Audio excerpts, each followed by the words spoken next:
नमस्कार दोस्तों, हल्ला बोल में आप सभी का एक बार फिर से स्वागत है। आज हमारे साथ रविंदर पाल सिंह जी इस्माइल जुड़े हुए हैं। आज हम बात करेंगे चांदनी चौक लोकसभा सीट की। सबसे पहले इस्माइल जी, आपका बहुत बहुत स्वागत है। जी, हल्ला बोल के सभी दर्शकों का, आपका और उन सभी भारतवासियों का मैं दिल से शुक्रिया अदा करता हूं जो कि अपने मतदान का प्रयोग करेंगे और पब्लिक हित के लिए नहीं, देश हित के लिए अपना वोट कास्ट करके आएंगे। उन सबको मेरी तरफ से बहुत बहुत धन्यवाद और नमस्कार। चलिए, तो पहला सवाल भी लेते हैं लोकतंत्र के इस महापर्व से जुड़ा। आपकी जो लोकसभा सीट है चांदनी चौक की, इस सीट पे आपको इस बार किसके खाते में सीट जाते हुए दिख रही है?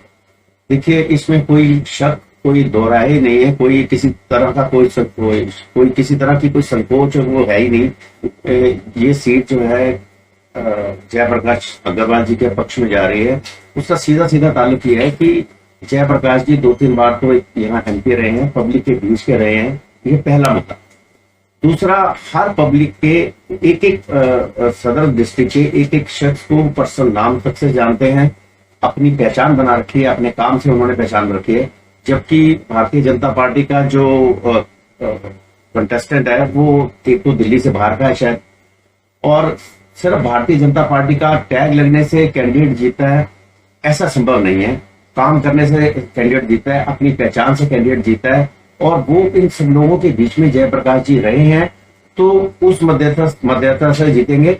और दूसरी तीसरी चीज, पहले क्या होता था कि बीजेपी और कांग्रेस और आम आदमी, ये कांग्रेस और आम आदमी की वोट्स का डिस्ट्रीब्यूशन हो जाता था, तो भी एक बीजेपी को बेनिफिट मिलने का चांस रहता था। अब क्या है कि अपोजिशन सारा एक तरफ इंडिया मंच के नीचे है, तो नेगेटिव वोट का तो कहीं कोई मुद्दा बनता ही नहीं है। जयप्रकाश जी के फेवर में सारा अपोजिशन का वोट जो आ रहा है एक बैंक पे आ रहा है, तो मेरे को लगता है काफी अच्छे मार्जिन से जीतेंगे।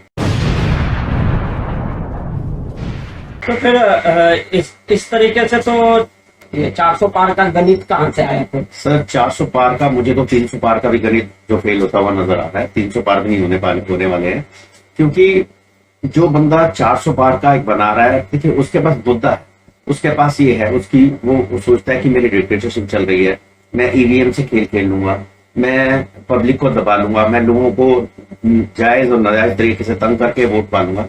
लेकिन पब्लिक जब जो शांत बैठी है, एक तूफान से पहले का जो सन्नाटा है ना, इस वक्त भारतवर्ष में वो उस तरह का सन्नाटा चल रहा है।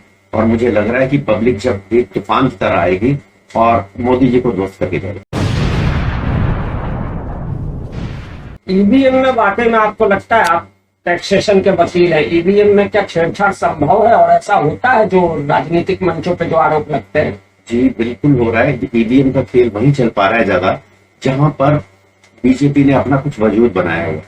जिस स्टेट में बीजेपी का वजूद है ही नहीं, वहां ईवीएम का 20-25% का खेल भी खेल लेंगे तो भी उनकी जमानत जब्ती होनी है। पंजाब को ले लीजिए, झारखंड को ले लीजिए, दिल्ली में रहा ऐसा पहले, लेकिन दिल्ली में भी चूंकि अब सेंटर में चूंकि बीजेपी है तो यहां चल सकता है। आप कुछ प्रदेश ऐसे साउथ में देख लीजिए जहां बीजेपी का वजूद नहीं है, वहां नहीं है। दूसरा ऐसा है कि अगर बीजेपी सारा कुछ ही ले जाएगी तो पब्लिक की नजरों में आ जाएगी, ईवीएम का भेद इमीडिएट खुल जाएगा। तो इसलिए उनको कुछ सीटों को का जो त्याग करना पड़ता है, और इससे क्या है कि ईवीएम की सच्चाई दब जाती है। लेकिन एक सवाल ये भी पैदा होता है, अभी जैसे कांग्रेस के प्रदेश अध्यक्ष ने इस्तीफा दे दिया, पहले वो बीजेपी में गए, फिर दिल्ली प्रदेश कांग्रेस के अध्यक्ष बनाए गए, फिर बीजेपी में चले गए। तो ऐसा नहीं लगता कि जैसे बिहार में नीतीश कुमार और यहाँ रविंदर सिंह लवली, आपका क्या मानना है? देखिए सर, मैं किसी की बुराई नहीं करता, लेकिन अरविंदर सिंह लवली वो कांग्रेस में थे तब भी, और कांग्रेस के बाहर बीजेपी में चले गए तब भी, मैं उनको लीडर ही नहीं मानता। जिस लीडर के पास अपना करैक्टर नहीं है, किसी के अपने हित के सिवा दूसरे का हित ही नहीं है, मैं उसे लीडर ही नहीं मानता हूँ। और अरविंदर सिंह लवली का वजूद आने वाले टाइम में जीरो राजनीति रह जाएगी उसकी। मैं स्टाम्प पेपर लिख के देने का